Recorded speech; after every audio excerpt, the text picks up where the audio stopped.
안녕하세요. 개미 특급 열차입니다.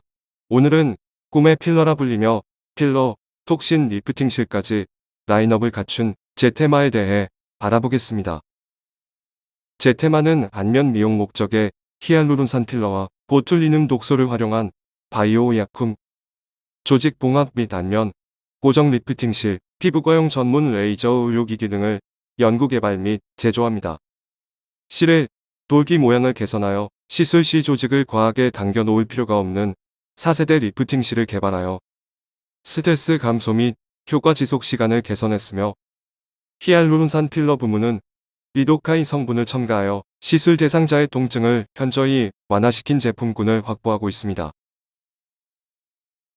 히알루론산 필러는 피부의 꺼진 부분을 볼륨감 있게 채워주는 주사제로, 볼륨이 부족한 피부 부위에 채워 넣어서 주름을 펴주는 보충제 역할을 합니다. 보툴리눔 독소를 이용한 주사제가 주름이나 표적을 만드는 근육의 일정 기간 마비를 통해 다양한 분야에 적용되는 반면에, 히알루론산 필러는 단순히 특정 부위를 메우거나 도톰하게 채워주는 용도로 활용되고 있습니다. 필러의 원료로 주로 쓰이는 히알루론산은 인체의 결합 조직, 상피 및 신경 조직 등에 고루 분포되어 있는 높은 생체 적합성을 가지는 안전한 생체 재료로서 산업적으로는 정형외과, 안과, 피부과, 성형외과, 상처치료, 약물 전달 시스템, 화장품, 건강식품 등 다양한 응용 범위를 가집니다. 보툴리눔 독소는 근육 이완작용을 이용해 눈가의 근육이 떨리는 안검경련을 치료하다가 안검경련은 물론이고 눈가나 미간의 주름도 없어지는 것에 착안해서 오늘날 주름 치료의 대명사처럼 쓰이고 있습니다. 보툴리눔 독소가 인체에 유입되면 신경세포의 말단 부분에 접합하여 신경세포 안으로 들어가고, 이 독소는 신경세포 내에서 근육 수축 작용을 조절하는 아세틸콜린 분비 작용을 방해하게 됩니다. 보툴리눔 독소의 작용 시간은 독소에 노출된 후 6에서 36시간에 나타나기 시작하여 7에서 14일이면 최고의 효과를 나타냅니다. 이런 독소에 의한 근육 이완 상태는 약 3에서 6개월 정도 지속되는데, 그 후 점차 원래 있던 신경세포의 말단 주위에 새로운 신경말단이 생성됨으로써 신경근 접합 부위가 기능을 회복하여 다시 근육을 수축시킬 수 있는 원상태로 돌아가게 된다. 리프팅실은 상처 부위를 봉합하는 실을 이용해서 처진 피부나 신체 부위를 당겨줘서 보다 젊어 보이게 하는 시술에 사용하고 있습니다. 사용하는 실은 이미 외과 수술에서 사용하기 때문에 얼굴에 사용하더라도 문제가 없으며, 최근에는 녹는 실을 이용해서 미용 분야의 시술을 많이 하고 있습니다. 제테마의 필러 브랜드 에피티크는 후발주자임에도 불구하고 기술 경쟁력을 바탕으로 큰 폭의 매출 성장이 기대됩니다. 에피티크의 기술 경쟁력은 크게 두 가지입니다. 첫 번째는 낮은 가격율을 바탕으로 한 안전성 확보입니다. 두 번째는 만업해직 공법 적용을 통한 높은 몰딩감 제공입니다.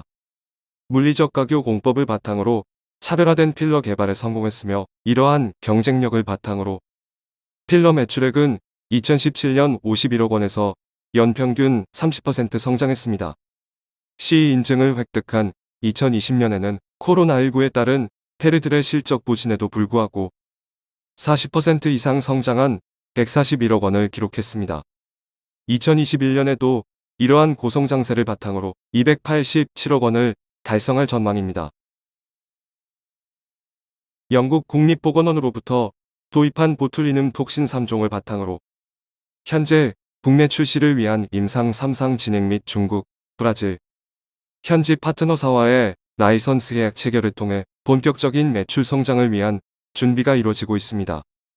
향후 오리지널 균주 보유에 따른 강점과 차별화된 경쟁력을 바탕으로 유의미한 매출 달성이 기대됩니다. 제테마의 차별화된 경쟁력으로는 첫 번째로 타입 A 균주를 비롯하여 타입 B, 이 균주를 확보함에 따른 다양한 포트폴리오 구축입니다. 두 번째는 보툴리눔 톡신의 로스율의 최소화를 위한 특수 감압 건조 방식의 생산 공정을 구축하였습니다. 마지막으로 고순도의 보툴리눔 톡신으로 동일 효과, 제품 대비 적은 독소 함량 등이 있습니다. 톡신 매출액은 수출 허가를 획득한 2020년 42억 원의 매출을 시작으로 2021년 92억 원, 2022년 101억 원 달성이 기대됩니다. 에피티콘은 DMF에 등재된 생분해성 원료인 PDO를 이용하여 생산됩니다. 체내 조직과 리프팅실 간의 우수한 고정력과 안전성을 가지며 오래도록 리프팅 효과를 유지할 수 있는 인장 강도를 가지고 있습니다. 에피티콘은 각돌기마다 견인과 고정의 듀얼 액션을 수행하여 피부 조직을 지탱합니다. 제테마의 경우 필러, 톡신 리프팅실 라인업을 모두 구축한 종합 미용의료용품 기업입니다. 필러의 매출 비중이 71% 높으며 내수보단 수출에 많은 비중을 두고 있습니다. 제테마의 필러 매출액은 2017년 51억 원, 2018년 76억 원, 2019년 101억 원까지 매년 30% 이상 고성장했으며 리도케인 포함, 포함 6종 제품에 대한 CE 인증을 획득한 2020년에는 코로나19에 따른 미용의료기기 용품업체들의 전반적인 실적 부진에도 불구하고 전년 대비 40% 이상 증가한 141억 원을 기록했습니다. 2021년에도 이러한 매출 고성장세는 지속될 것으로 기대됩니다.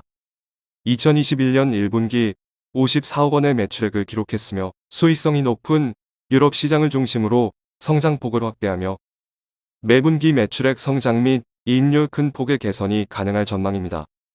이러한 점을 감안했을 때 2021년 연간 필러 매출액은 287억 원으로 추정합니다. 제테마의 톡신 매출액은 수출 허가를 획득한 2020년 42억 원의 매출을 시작으로 2021년 92억 원, 2022년 101억 원 달성이 기대됩니다. 국내, 브라질 판매가 이뤄질 것으로 기대되는 2023년 매출액은 236억 원으로 본격적인 성장세가 시작될 전망입니다. 글로벌 미용 보툴리눔 톡신 시장 규모가 향후 10% 이상의 고성장을 바탕으로 2024년 약 43억 달러에 달할 전망인 만큼 글로벌 시장에서 제테마의 기술 경쟁력을 인정받는다면 추가적인 실적 상향 달성 가능성은 충분하다고 판단됩니다. 제테마의 에피티콘은 이러한 점에 착안하여 글로벌 유일의 양방향 모양의 돌기가 있는 구조의 리프팅 실로 개발됐습니다. 이를 통해 리프팅 효과와 더불어 고정력을 통한 높은 지속력 확보가 가능해졌습니다. 에피티콘의 이와 같은 차별화된 구조를 바탕으로 출시 초기부터 앞서 출시된 경쟁사들 대비 빠른 매출 성장세를 기록, 고성장세는 지속될 전망입니다. 한편 제테마는 에피티콘 단독 사용을 통한 리프팅 실 시장 공략과 더불어 이미 경쟁력이 입증된 필러 브랜드 에피티크와의 병용 시장도 새롭게 공략할 전망입니다. 매출과 차트를 보겠습니다. 제테마의 매출액과 영업이익을 보면 2021년부터 흑자로 전환될 예정입니다. 부채 비율도 줄어들고 영업이익률도 증가되고 있습니다. 차트를 보시면 1분기가 끝나는 4월부터 빠르게 우상향하는 모습입니다. 앞으로의 호재와 이슈들이 많이 있기 때문에 더 나아갈 것으로 보고 있습니다. 거래량도 많이 들어왔습니다. 다만 빠르게 올라왔기 때문에 이제부터는 급하게 들어가는 것보다 조금씩 눌러줄 때 분할로 들어가는 것을 추천드립니다. 결론입니다. 2020년 12월 전년 동기 대비 별도 기준 매출액은 55.3% 증가, 영업 손실은 48% 감소, 당기순 손실은 36.7% 감소했습니다.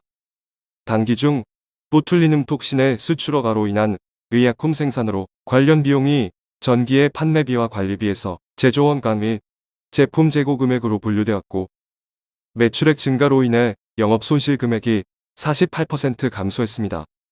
부작용 감소를 목적으로 하는 생체 적합성 필러의 기술 개발이 완료 단계에 이르러 매출의 극대화를 이룰 수 있을 것으로 예상합니다. 제테마는 영국에서 도입한 보툴리눔 균주 도용 문제에서 자유롭습니다. 제품 개발 라인업이 좋습니다. 앞으로 호재거리도 많이 있고 지금은 필러가 70% 이상을 차지하지만 앞으로 보톡스 매출도 크게 증가할 것으로 기대가 됩니다.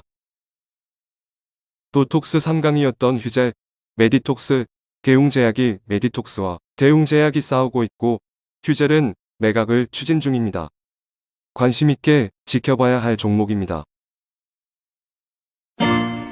개미는 오늘도 열심히